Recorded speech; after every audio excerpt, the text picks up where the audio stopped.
2018 সালের জুলাইয়ে দেশে প্রথম 5G'র পরীক্ষা চালায় মোবাইল অপারেটর রবি। এরপর উচ্চগতির এই সেবা বাণিজ্যিকভাবে চালু করতে চলে নানা পরীক্ষা নিরীক্ষা।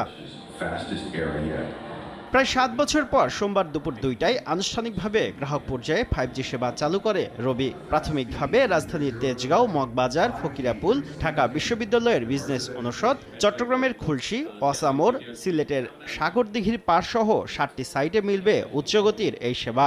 5G হ্যান্ডসেট ব্যবহারকারীরা 4G ডাটাতে 5G'র অভিজ্ঞতা নিতে পারবেন। কাস্টমার বুঝতে পারবে না এখানে। সো কাস্টমার যেটা পাবে, মাচ মোর স্পিড পাবে, আপনার লেটেন্সি কম থাকবে, আপনার স্ট্রিমিং ক্ষেত্রে আপনার এটা ভালো হবে।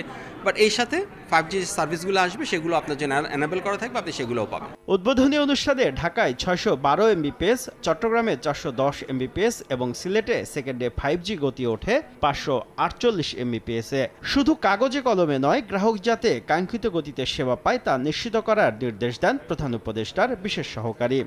Robi has a history of being first. So being first is very important. It's also equally important to do native footprint, not in the urban areas, but it's also equally important to reach out to those who are poor.